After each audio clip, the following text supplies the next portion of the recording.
when you hear something like that Yeah. and you're at business school to do something entrepreneurial anyway, it's kind of like, oh, you've reached that point where this is what you want to do. This is why you went to school. Mhm. It's sitting right in front of you. Go do it. So that was kind of the thought process. Hey, everybody.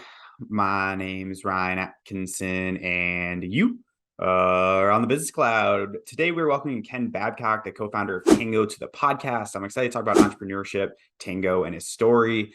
So welcome, Ken, to the podcast. So excited for you. Thanks, Ryan. Thanks for having me.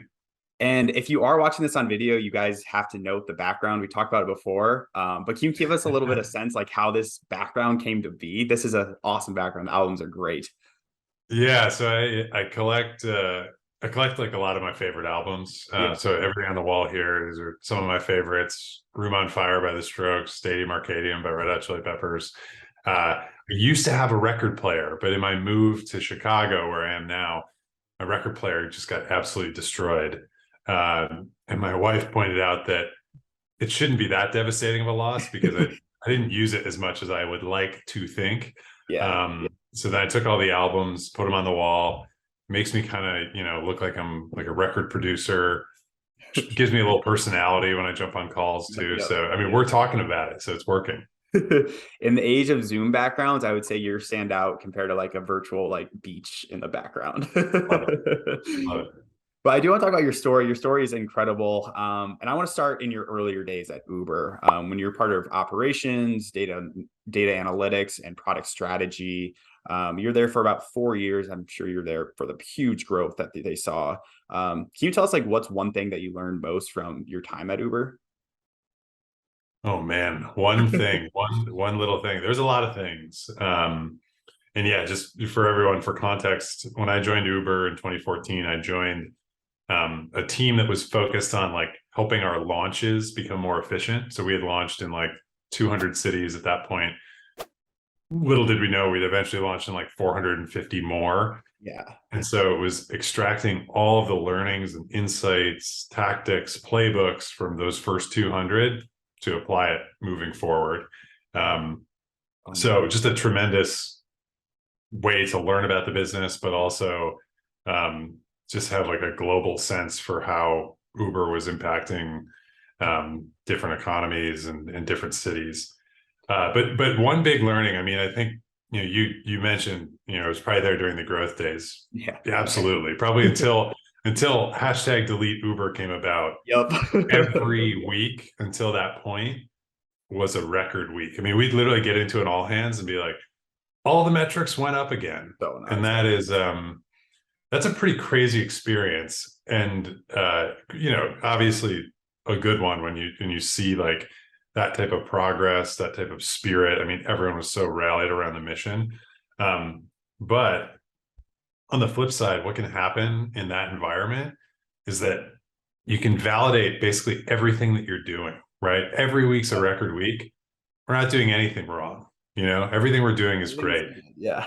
Yeah. And that's what actually perpetuated, some of the stuff that then started coming out about Uber around like the culture, the practices, the, questionable legality. Actually, our former like chief security officer just got convicted of a felony. I mean, there are a lot of things that you're saying, oh, well, this is having a really positive impact on the business. Yeah. We're just going to keep doing it. And so, what I kind of learned from that is, to always do the postmortem, do the retrospective, be critical of what you're doing, admit what's not working, obviously celebrate what is, but don't just take like, oh, the metrics all look good. Whatever we're doing must be good. So that was a big learning for me. And also kind of tied into that first team that I was on. Like a lot of our job was figuring out, is this scalable? Is this actually a tactic that should be applied to the rest of the markets? Or is this just like a one-off? We got lucky. Interesting. I read a really good book called The Upstarts. Brad Stone wrote it. It's about Airbnb, Uber during their early days. And one of the things that really I remember from that book is like the regulation of when you start operating in like Europe or Germany. Did you oversee any of that, like implementing those strategies with Uber as you expanded? Yeah. So the first launch that I assisted with was Miami, which was a very heavily regulated market. Yeah. It ended up being our like fastest growing market in the US by Mhm. far when we launched it. I mean, it was a lot of pent up demand, but some of the regulations that they had down there, specifically for what they called for hire vehicles. Yeah. One which was so bizarre was you needed to enter a like contract. This is the legal term. You need to enter a contract with a for hire driver at least 45 minutes earlier than when you're scheduled to get picked up. Oh, And so obviously that crushes Uber's business model yeah. because on demand, 5 minutes away, car will come pick you up. And so, that was something that was obviously antiquated. There's probably a lot of different hands and a lot of different pots that decided that's the regulation that we needed to have. But we needed to kind of work around these things. And some of it was, we don't think that's actually a fair regulation. We're just going to ignore it That's and pay some of the penalties, which was questionable sometimes, but yeah. in other senses, like you're pushing for kind of a new normal and a new set of behavior. That's what you have to do. But yeah, Miami was a big one. And then it's kind of interesting. I'm from Buffalo, New York. Buffalo in upstate New York. Buffalo is actually the last NFL city to get Uber. Green Bay had Uber before Buffalo did. No way. So we would always joke That's a fun about fact. Buffalo being, um, I think we called it the 72nd frontier because it was the 72nd largest city in the US. But again, it was just mired in political corruption and nonsensical laws and regulations that like didn't make sense for us. So yeah, so definitely assisted with some of those. I mean, it is, that was one thing that was potentially inhibitor to Uber's scale was Yeah. a lot of those regulations. I mean, it was wild. Yeah, I feel like that's following the like Silicon Valley mantra of like ask for forgiveness, not permission to like the absolute T. Sure. Yeah. Uber was the quintessential version of that. Let's kind of so that was great. Let's talk about Tango. It's a fascinating app or platform. I was looking at it. But I want to start out early days when you were at Harvard Business School. I don't want to paint the picture of it. Can you tell us a little bit more about Tango and Harvard Business School at the same time? Yeah, totally. So myself and my co-founders, Brian and Dan, we all met at Harvard Business School in the fall of 2019. Had been introduced through mutual friends, got along great, and then quickly realized we were all at school to do something entrepreneurial, whether join an early stage company, start something ourselves. And the more we talked about ideas and things that we were passionate about, there was just this emerging theme around team performance. We were all Mm, sort of very invested in like how teams work and how you get the most out of your team, yep. leadership strategies. But the things that we, honed in on that would eventually become Tango was that it was really hard to take a high performer on a team, Yeah. take their tribal knowledge Hmm. and scale that to the rest of the team. And we were like, why is that the case? If you have people that are proximate, incentivized, like why is knowledge sharing so difficult? And what we realized was that there's just a super high burden to creating documentation, and that burden is threefold. It takes too long to create documentation of your knowledge. Once you create it, it's almost stale immediately. And then once it's stale, people just start pinging you. Hey, this is broken. This is out of date. Can you update this? Yeah. And so all of that combines to basically prevent people from actually wanting to document their knowledge. And so what we said was, maybe there's something here. What if we could lower the barrier? And so when you look at Tango today, what we're focused on is lowering that barrier to creating documentation because you can create it as you do your process. And so there's no, hey, let me set aside some extra time to like write all this down and get my thoughts on paper. And then when things change, it's just as easy as recording another Tango. And so that pain point of documentation is something that we really honed in on. And the more we talked with potential customers and just companies that were interested in what we were doing, the more we realized like, holy cow, we have to go build this. It's like it was kind of like this call to action. And so we actually dropped out of Harvard Business School after 1 year, That's nuts. to pursue Tango. That's interesting. So can you tell me like the thought process behind that was, okay, I'm ready to drop out of Harvard Business School right now because XYZ, we have validation that people really want this and there's an opportunity here. Let's jump 2 feet in, drop out of Harvard Business School and start building Tango. Yeah, so it was a combination of a bunch of those things. I mean, the other element I should add was like COVID had just started. So sort of midway through our first year or 3/4 of the way through.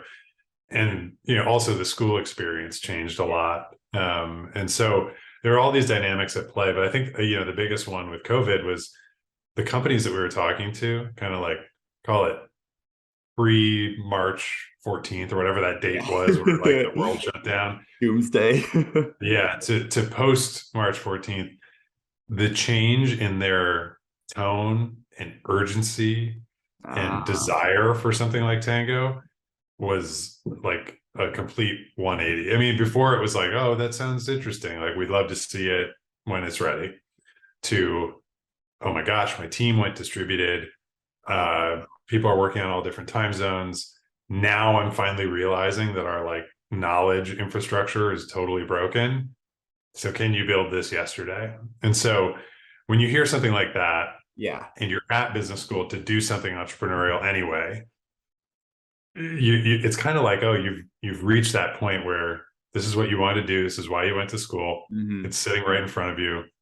Go do it. So that was kind of the thought process. Whereas, I think if you're maybe going to business school to get, a job at a Fortune 500 or a big tech company, that's where you'd probably want to finish the 2 years. For us, it was a little bit more of like, okay, this arrived sooner than we thought. Let's just go do it. That's really interesting because I feel a lot of people in entrepreneurship talk about like external forces. This one sounds like it was positively like on your side to push people to really use this. Like coming to mind, like, are there like any external forces that like you're afraid of when it comes to Tango? Yeah, I mean, I think one thing that we've benefited from a ton is being able to hire the best talent no matter where they are. I mean, starting a company in COVID, you're by default remote first. And we've stayed that way. We're 30 employees now across 14 states. But what you have to figure out, especially as like more and more people are returning to office, more and more people are getting together in person.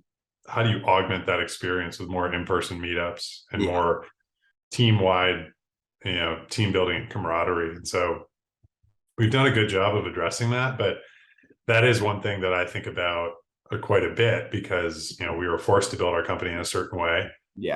We definitely made the most of it. And it's been a tremendous source of talent for us to just not worry where people are located. But as more and more people get back to a state of normalcy, as more and more people maybe want to meet up in person, how do we adjust our policies and how we operate? So I think we'll figure it out, but it is something that I think about quite a bit.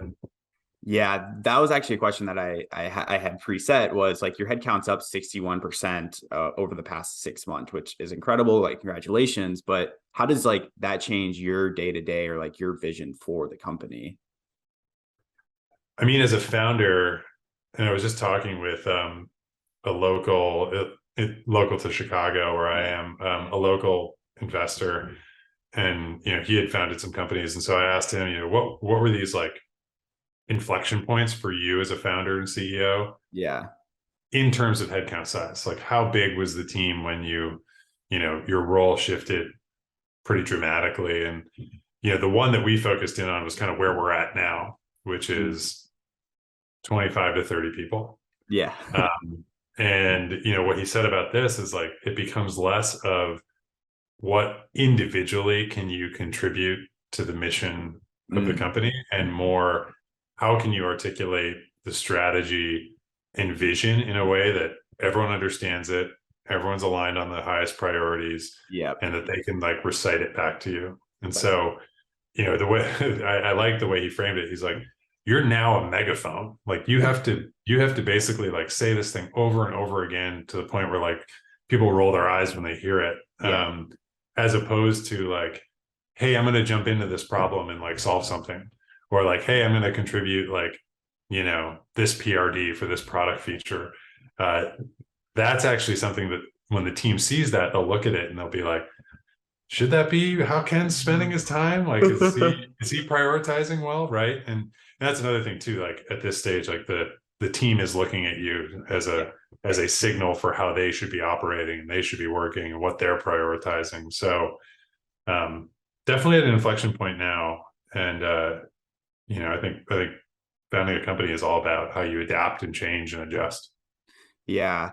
I feel like, or I mean, can you share your experience on like, so as you grow, like you're starting to look like to delegate more tasks. I mean, what, as a founder, like what areas, like should someone first look to delegate a task if they're saying, oh, I'm growing like crazy, I can start delegating these. What are focus areas that they should consider delegating first?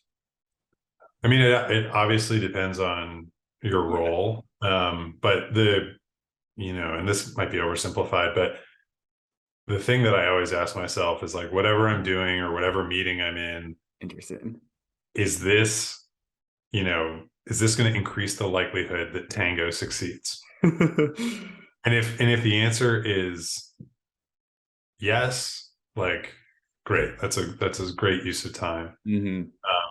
If the answer is maybe or no, I mean, those are probably things that like, yes, they're necessary. Like Yeah. they're necessary to do. You have to do them. You have to do state filings. You have to do payroll. You have to do, a bunch of other stuff. But is that going to dictate the success? It's going to make sure that we can continue to operate, which Yep. is some element of success. But like, are those the big swings that like you as a founder need to make?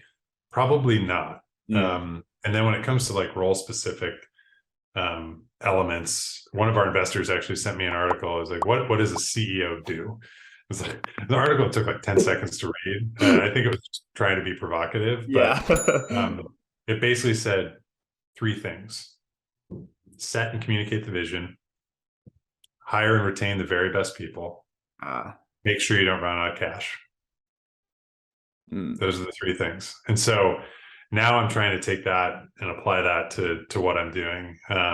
Does this help articulate the vision? Does this help attract people to the company? Does this help keep people at the company? Or does this, increase the likelihood that we'll either get financing or extend our runway or increase revenue? So that is how I'm thinking about it now. Interesting.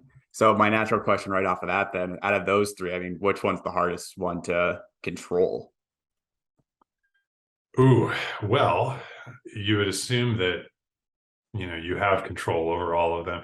Yeah. I mean, I think the one that has the most nuance, and I would say is probably the most critical, is the people element. Because with the cash piece, like if you don't have a team that's aligned on priorities, or a team that knows what the goal is, or why they're doing what they're doing and what they've set out to do, doesn't matter how much cash you have in the bank. Like I'll always bet on the team that's thriving and motivated and collaborative and supportive over the team that just has a better balance sheet. So I think that's the piece that I spend most of my time on, and the one that I think probably the most deeply about. Like that's what I read books about. That's what I constantly am reevaluating at Tango. So that's the piece that's probably hardest, but also most essential. Yeah, I feel like the people piece, that just like listening to that, I feel like that has the most like extraterrestrial external threat, because I mean you have people that are like headhunters that will poach on them and Sure. try and get them away, but like the cash flow, I mean you can really control that because that's more internal. Is that a fair statement to say, or a way to approach that? Yeah, there's more external factors. I think everybody has their right to pursue different opportunities. I mean, our approach has always been like, let's be really generous. Let's reward people. let's make sure that we're embracing flexibility. Let's not be a remote company that's trying to be an in-person company. Mm, Uh, let's make sure this is a friendly place for parents. I'm a parent myself. I'm yeah, really proud of how many parents we have at that's Tango. And so there's all these different dimensions that you want to make sure like working in concert together, such that another opportunity, even if it pays more, like, you've created sort of a family, or at least like a supportive working environment that people are proud of. And so we do culture surveys every 6 months. We, that's you awesome. know, think about like, okay, is everyone being paid fairly relative to the stage that we're at now? A lot of things like that, where we'll just do compensation adjustments based on what the market's saying, and Yeah. it's like, hey, actually, you took this offer at this point when we were this stage. Actually, let's bump you up because we're at a different point now. Yeah, I feel like you just listening, you put like a lot of thought into like the culture, and I'm sure that has evolved. Like your thought process on a culture evolves, just how you approach life has evolved. In one way, like I'm always evolving is just like kind of emulating like mentors or like seeing people that like have inspired me, like Steve Jobs. I have a poster right here of Apple. I love his books. And there's just Yeah. like Mark Randolph of Netflix have phenomenal book on culture. So with that, I'm curious, like, do you have like mentors or people that you look up to, that we could also look up to? Yeah, totally. I mean, I think, like I said, I'm a big reader of books. I love Daniel Coyle's book, The Culture Code. Okay. Amazing book. Highlights a lot of examples of like culture that maybe isn't business, but can apply to business, right? Like Greg Popovich of the San Antonio Spurs, the Navy SEALs, and like how they develop this camaraderie. Yeah. So that book is amazing. I think in terms of like people that I look up to, or people that I, try to emulate. Yeah. Sort of, any one person. I'm not trying to carbon copy become that, but in reading Shoe Dog, I loved Phil Knight's approach to how he built Nike and how he cared so much about the team that he was building, more so even than the product. It's so cool. So there's a bunch. And I actually recently read, obviously different stage of company, but I read like Bob Iger's memoir, the former CEO of Disney, and Mhm. just how he thought about his leadership team and strategy. And so there's a lot to like about those folks, as well as some of the other books I read. Awesome. So convince me in a little short period of time here. Should I read Bob Iger's book? What were the takeaways? Because that's been on my to read list, The Right of a Lifetime, I'm presuming. Yeah. It's on my to do, my like to read list, but I don't know if I'll ever get to it. I mean, what were some of your takeaways from that book? Yeah, he actually put some tactical stuff in there, which I think is Mm, rare when you see that's cool. memoirs like that. It tends to be a little pompous. It tends to be like, here's all the success that I've had, and here's what I attribute it to. But he got in the weeds on, here's how you fire somebody, here's how you Oh, provide whoa. feedback. And those are things that, when you talk about the day-to-day of Yeah. founding and building a company, like, you're often faced with that. Oh, we got to let someone go today. Like, how do I approach this conversation? It's one of the worst conversations you can possibly have. Oh, Um, or I have someone who's got super high potential, but I need to communicate some pretty delicate feedback. mm, How do I do that? So that's what I liked from Bob Iger's book. I think the big thing around feedback that I appreciated was just an awareness of people's goals and where they're trying to go. I think sometimes feedback can often be reflective of the things that you value, or if you were in their shoes, where you would want to go, or just like preferences that you have around how people work. But that's counterproductive because everyone has different working styles, different needs, different goals. And so, when he talked about feedback, he's like, well, the first thing you have to do with your team is like have an awareness of their goals. mm. And if you're providing feedback that doesn't align with their goals, or maybe the company goals, then maybe that's something that you can slip a little bit. So great book. Yeah. And it's a quick read too. So you could probably do it over a weekend. I love it. Maybe that'll bump it up a little bit. I think that's a good audiobook for me. I like audio. I'm starting to get into audiobooks now. I think that'll be a really good one. Yeah. Going back a little bit to Tango here, with your analytics background, I mean, what are some of the metrics that you've used? Talking about scaling as well. How has your view on analytics changed while applying them to Tango as you grow?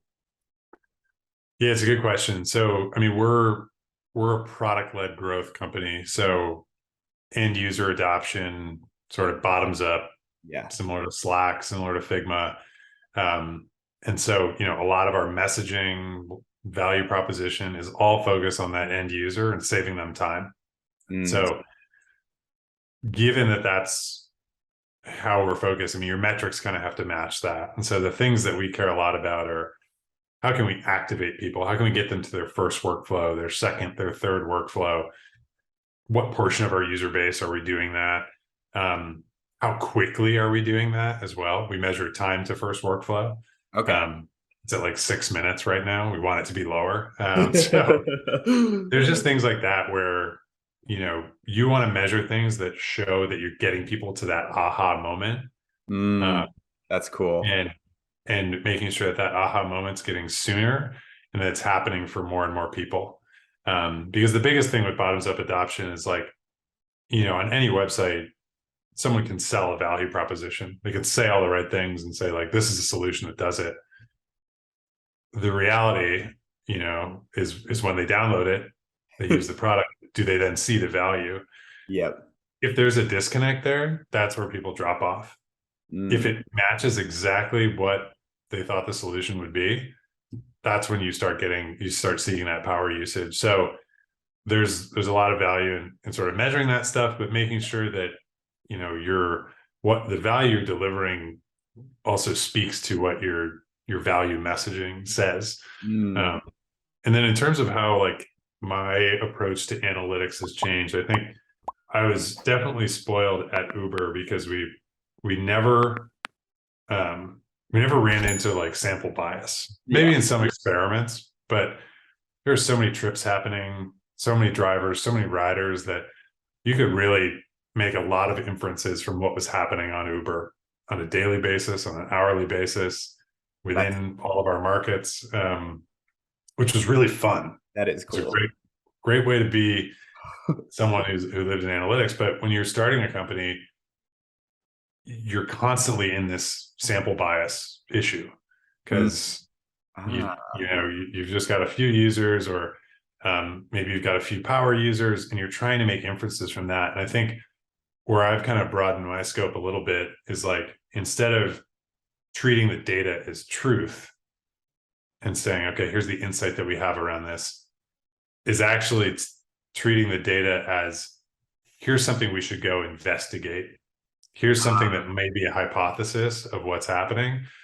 Or, when we say, oh, we see a metric move directionally, it's like, okay, let's go talk to users and see what's actually happening. So it's been a great vehicle for us to like direct our research efforts.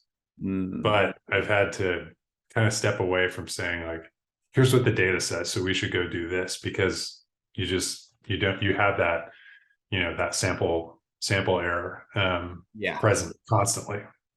Interesting. So you're going a step beyond just like pulling up for me, like a Google Analytics, like, oh, here's like our bounce rate, our page views. You're actually going above that and saying, well, here's the metrics we care about. Let's go talk to our users and see, why are they doing this? And I think I applaud you for that, because that's going beyond just the first view of, oh, well, here's the data. Yeah. Well, I mean, my view is that like every startup should treat themselves as like a learning organization, where yes, you've put an idea out in the world, you're the most well-versed in what your business is, totally, but you have to kind of approach it as like, we're learning more about our business model every single day and what works, and we're learning more about our customers every single day. And so that's really, if you take that approach and just assume that you don't know exactly what your users need, that's going to ensure that you're building the right things. I think, you see a lot of startups fail because they just rest on intuition. Yeah. Oh, this is what we need, or this is what I want to build, or like I Mhm. have this vision, or I'm this product savant. It's like, no, like at the end of the day, you're delivering something to users. And so that's what we've tried to hold true to us. I love that. And as we do come to a conclusion here, I want to ask you just a couple more questions here. Thinking about like young 20s, like if you reflect back on that stage of your life, it's like, oh, like I really wish I knew these two things in my young 20s. What would it be? Yeah, I think two things. Maybe one, I always hesitated to kind of make the leap into entrepreneurship because I thought I had to accumulate all the experiences and skill sets necessary to be like, okay, now I can do it. I'm qualified now. What I've kind of realized is like, if you've got sort of this like problem solvers mentality, if you've seen, if you've had even just like a few years of experience where you've seen how what success looks like at another company, you should go just like take the leap. Like I think as a founder, you learn so much. You're faced with problems you don't know the answer to all the time. But that's energizing, right? And so Oh, instead of being like, oh, now I know everything, I'm going to go do this, I would have probably taken the leap earlier. mm, Uh, and then I think the second thing, um, and I probably took this for granted a little bit, but I lucked out because I emerged from Uber with a great network of people. But the people that you work with in your early 20s, that ends up forming your network. And when you're starting a company, you need to lean on your network yeah. so much. Those problems that I mentioned that you've never encountered, it's probably good to, have a lawyer in your network to like bounce some ideas off of, or probably good to be like friends with the person from the strategic finance team at Uber. So you can say, hey, we've got all these finance questions. Can you just like gut check me on this?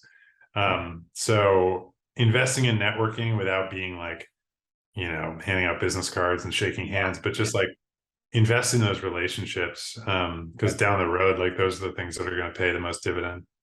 I really, really love that because that's one mindset shift that I've had recently is like I know like a ton of like I've had a phenomenal people on this podcast and it's like, well, I'm not like recording, but it's like, oh, like we kind of stopped talking. So now it's like following up like bi-monthly just to check in on them. And I think that's one area I know I struggle with as someone that's 23, but I also feel like a lot of people my age also do. I don't see a lot of people do it too well. Sure. And then also just curious, two more questions. First question here is you're going to the Bills Chiefs game this weekend in That's right. 2 days here. And this podcast is going to air on the very next day on this Monday. So be Oh, careful wow. with this prediction, but what are we thinking for this game? Oh man, I think the Bills are the favorites going into Arrowhead, which is, as a Bills fan, I've learned always to be skeptical. No, I mean, I really think that this is our year. I think the Chiefs have had us for, they've kind of ended our playoff run 2 years in a row now. But I think this is when the switch flips. So, if I were to make a prediction, I think we'll end up somewhere like 31-23 Bills. That would be my prediction. I love it. I love it. We'll keep that one on air and see what happens. Sounds good. And then last question. First off, thank you so much for joining us. I applaud you for the thought that you've put into the culture, the questions or the answers you provided. This was really, really engaging, really fun. So last question, where can people connect with you? Where can people find you? The links will be all below for everyone to check out, but please share here. Yeah, absolutely. Feel free to email me, ken@tango.us. Always love talking about like the stuff we talked about today. And then if you want to learn more about Tango, tango.us is the best way to find out more. And it's free to start. So download it, give it a try. We'd love to hear your feedback. And make your first workflow under 6 minutes. That's the first goal. Yes.